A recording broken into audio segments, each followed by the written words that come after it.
সার্বিয়ার এক সুন্দরী তরুণী, নাম মারিয়া আব্রামোভিচ, ১৯৭৪ সালে এক ভয়ঙ্কর সত্যের মুখোমুখি দাঁড় করিয়েছিল পৃথিবীকে, একটি এক্সপেরিমেন্টের মাধ্যমে। ওই এক্সপেরিমেন্টের নাম ছিল রিদম জিরো। লোকজনে ভর্তি একটি রুমের ভেতর মারিয়া স্ট্যাচুর মতন দাঁড়িয়েছিল। সামনে টেবিলে রাখা অপ্রাসঙ্গিক, অগুরুত্বপূর্ণ, একে অপরের সঙ্গে সম্পর্কহীন ৭২টি জিনিস: লিপস্টিক, কেক, ছুরি, কাঁচি, গোলাপ, পিস্তল সহ আরও অনেক কিছু। বলা হয়েছিল রাত ৮টা থেকে ২টা পর্যন্ত ৬ ঘণ্টা মানুষ যা ইচ্ছা তাই করতে পারবে মারিয়ার সঙ্গে। অনুমতিপত্রে স্বাক্ষর ছিল মারিয়ার। প্রথম ২.৫ ঘণ্টা মারিয়াকে ফুল দিয়েছিল মানুষ, চুল আঁচড়ে দিয়েছিল, ভালোবেসেছিল। সময় যতই গড়ালো, লোকজন ততই হিংস্র হয়ে উঠল। শেষে ২ ঘণ্টায় মারিয়াকে থাপ্পড় মারা হয়, পরনের জামাকাপড় ছেড়ে নগ্ন করে ফেলা হয়, ছুরি দিয়ে শরীরে আঘাত করা হয়। এমনকি শেষ দিকে একজন পিস্তল নিয়ে মারিয়ার গলা চেপে ধরে ট্রিগার টানতে যাচ্ছিল প্রায়। মারিয়া কি ওদের কোনো ক্ষতি করেছিল? ওদের কারোর জায়গাজমি নিজের বলে দাবি করেছিল? ওদের কাউকে মারধর করেছিল?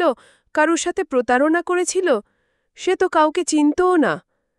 কিন্তু ওরা মারিয়াকে থাপ্পড় মেরেছিল, গায়ে থুতু ছিটিয়েছিল, পরনের পোশাক ছিঁড়ে ফেলেছিল, একের পর এক আঘাতে করেছিল ক্ষতবিক্ষত। এক্সপেরিমেন্ট শেষে মারিয়া যখন হেঁটে চলে যাচ্ছিল, তখন তাকে অপমান করা একটি লোকও চোখের দিকে তাকাতে পারছিল না তার লজ্জায়। ১৯৯৮ সালে জার্মানিতে ১৪ জন লোককে স্বেচ্ছায় টাকার বিনিময়ে একটি সাইকোলজিক্যাল পরীক্ষার জন্য নির্বাচিত করা হয়, যার নাম ছিল দাস এক্সপেরিমেন্ট। এরপর ওই লোকগুলোকে ২ ভাগে ভাগ করা হয়। ওদের কাছে সময় ১৫ দিন। এই ১৫ দিন ওদের এক ভাগ কারাগারের কয়েদি হিসেবে অভিনয় করবে, বাকিরা থাকবে কারাগারের গার্ড। সবার অজান্তে সিসিটিভি ক্যামেরার মাধ্যমে পরিস্থিতি মনিটর করা হবে। শর্ত ছিল, কোনো গার্ড কোনো কয়েদিকে শারীরিকভাবে আঘাত করতে পারবে না, অর্থাৎ কোনো রকম ভায়োলেন্স অ্যালাউড না। প্রথম সবকিছু ঠিকঠাক থাকলেও ২ দিন পার হবার আগেই গার্ডরা কয়েদিদের ওপর ক্ষমতা প্রয়োগ করা শুরু করে। শেষ দিকে তো পুরো এক্সপেরিমেন্টেরই ১২টা বেজে যায়। লক্ষ্য করুন তো, ওরা জানে ওরা কেউই আসল গার্ড নয়। যারা কারাগারে বন্দী তারাও সত্যিকারের কয়েদি নয়। ওদের শুধু অভিনয় করতে বলা হয়েছে কয়েকটা দিনের জন্য। অথচ ৭২ ঘণ্টা পার হবার আগেই শুধুমাত্র বন্দীদের উপর নিজেদের ক্ষমতা জাহির করার জন্য ওরা কারাগারের লাইট অফ করে, গ্যাস ছেড়ে, কয়েদিদের জামাকাপড় খুলে উলঙ্গ করে শোয়ার একমাত্র বিছানাটাও বের করে নেয় যাতে কেউ ঘুমাতে না পারে।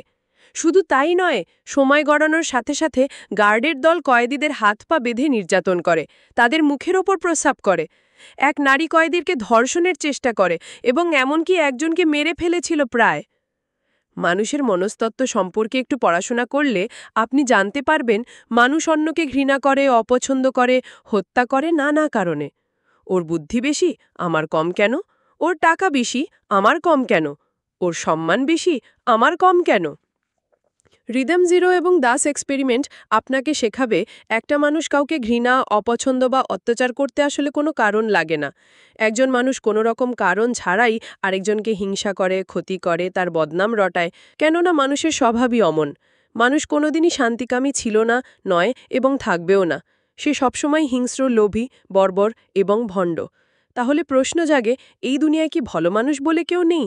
হ্যাঁ আছে, হাতে গোনা ২-৪ জন। বাকিরা সুযোগের অভাবে ভালো।